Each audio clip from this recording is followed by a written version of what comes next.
That's always welcome in the morning, isn't it? A nice cup of tea. What is with the movie screen? Trying to create an ambience. What a twat. It's like watching TV through a burqa. Not that I've got anything against burqas. I probably would benefit from wearing one myself with this face. Right. You never guess what? It's only the blinking Christmas special. Let's go. Christmas is coming! The geese are getting fat! Ah! Please put a penny in the old man's hat! If you haven't got a penny, oh! Then an halfpenny will do! I'm getting out of here! Ah! If you haven't got a halfpenny, then God bless you. Bloody geese. So when we brought geese, silly me decided to get an African goose, which is well known for being the most vicious goose. I didn't expect it to attack me every time I go out in the bloody garden. I expected it to attack TV licence or something like that when they come round begging for money. Now, talking of TV licence, look what they've sent me. This beautiful Christmas festive edition fret letter. This one is an official notice. And if we open it up,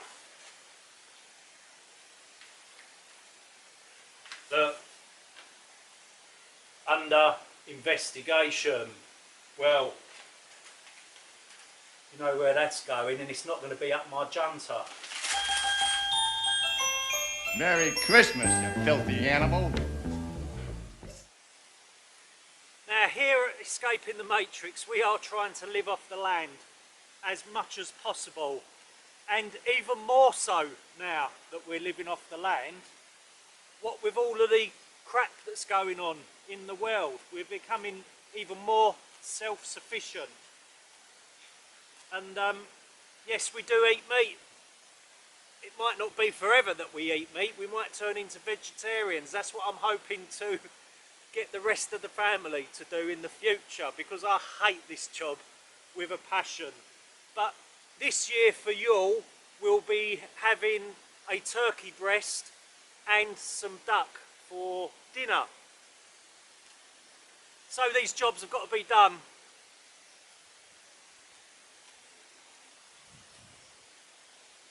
So now it pretty much resembles something that you would get from the supermarket, minus the food miles. Well, if you want to count food miles, it's probably about 30 feet. And no plastic used, because we all know that food miles and plastic is absolutely ruining the planet, because they're doing it on such a huge scale now. Unbelievable. So the last job is to gut it, which I'm not going to show that, but that's not my favourite job either. We'll be saving the livers to make a lovely duck liver pate for Yule as well. Go get your 12 booster jab, blah blah blah, blah blah, forgive me, Peppa Pig well, blah blah blah, blah blah blah, blah blah blah blah, and this is a partridge in a pear tree. Have you ever known me to lie? Now it's the 12th of December and today is like crazy mild. We're nearly 14 degrees here, which is very unusual. And I thought, right, there's going to be like, they keep saying, oh yeah, the winter of discontent, and we could have power cuts or whatever if the weather gets really bad. So I thought I'd take the opportunity to cut a little bit more wood so I can have a winter of happiness. This system ain't going to break me, I tell you. Now, we have got this really unusual chicken in this pen. It's quite a magical chicken, really. And sort of this time of year, naturally, you don't get any chicken eggs. But we're getting chicken eggs still. There is one chicken laying. Now, I don't normally name my chickens, but this chicken is called Hoppity, and I'll show you why it is called proper tea.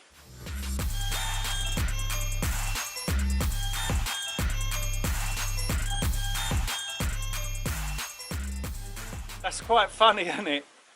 I think he's been watching the robin bouncing around the garden, because the robin does all that.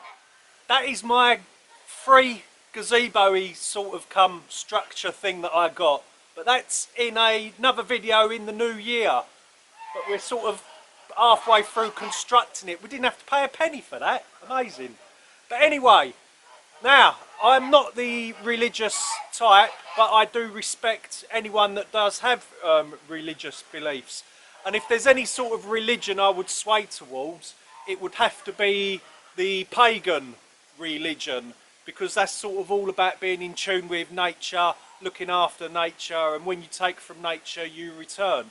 So that's sort of my belief in some other, yeah, in a strange way. But I just believe that we should be all kind and considerate to other kind people and help them out in return, and just do as much and spread as much love as possible. But anyway, what we're going to do now is we're going to visit a church. And like I said, I'm not religious, but I absolutely love churches and their architecture and all of that. So let's go and visit a church, my favourite church, which is local in the area.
The 18th, and still getting eggs. 18th of December.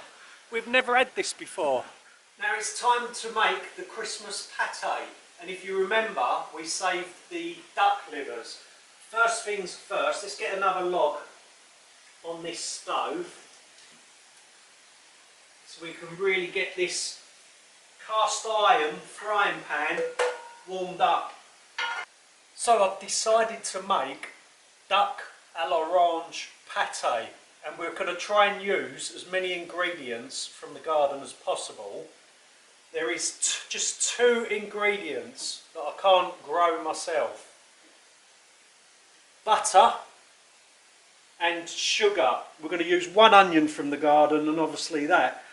Ah, but I hear you saying, where's the bloody orange? Come and have a look at this. I've only gone and bloody done it, haven't I? Look. I've grown my own bloody oranges, can you believe it? I've got 2 oranges on there, which I've grown. So I'm going to be using them, homegrown oranges. Hopefully they're nice and ripe, they feel okay. Now this is the first year I've managed to grow oranges. I've had the tree for about 6 years now, and my dad got it for me.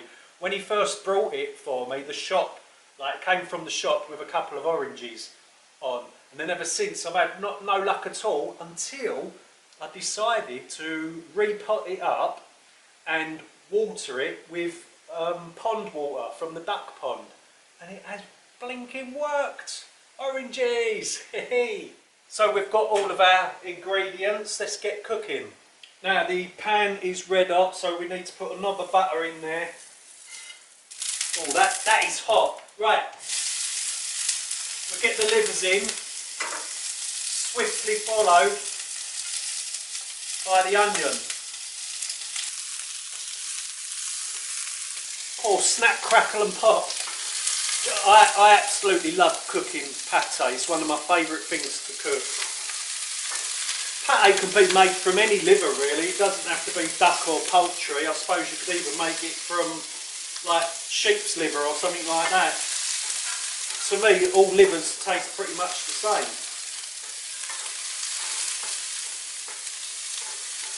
They don't sell sheep liver pate in the shop though, do they? They do wild boar pate, don't they? So obviously that's like a form of a pig. Now if you're wondering what this is, these are full of water and we use these for like hot water bottles and surplus hot water to do the washing up in. But I'm going to move this off because this pan has got to go over to the cooler side.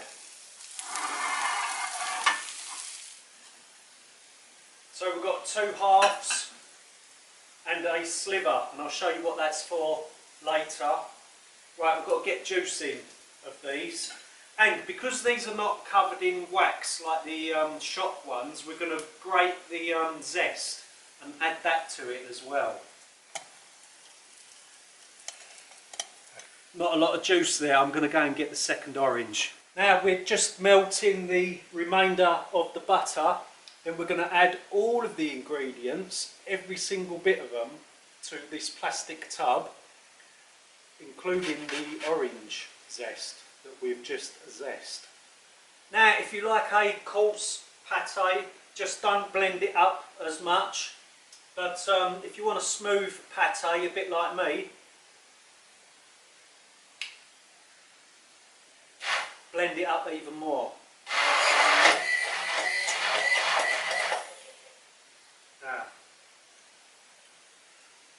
Now that is very orangey, that is really nice, but it needs a little bit more sweetness, so I'm going to add 1 more teaspoon of sugar, because I do like sort of cutting the taste of the livers with a sweetness.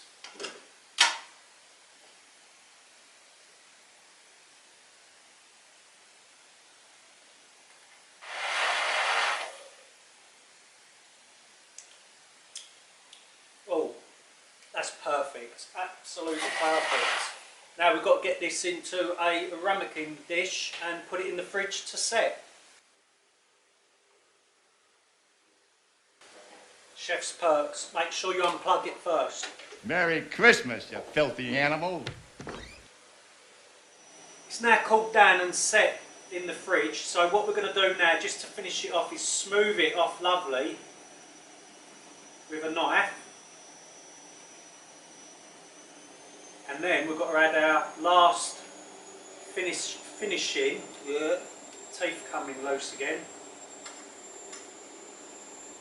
Last finishing touch, and if you can remember from earlier, we saved the orange, the slice of orange, and there we go.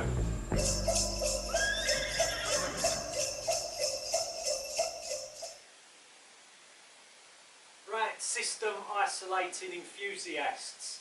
Today is the 23rd of December, and this morning I actually got another egg from Hopperty, so that means we got fresh Yorkshire puddings to go with our Christmas dinner. So I'd like to say thank you to everyone for sticking by us throughout the year, and I hope that everyone keeps safe, and I hope that everyone has a really good Christmas. Thanks very much for being a part of this channel. It wouldn't work without yous. And I will be back in the new year.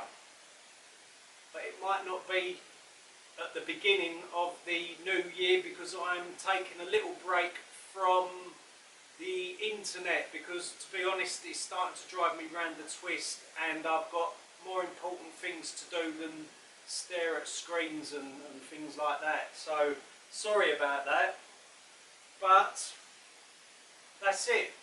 Have a good Christmas, Happy New Year, and take good care. See you later.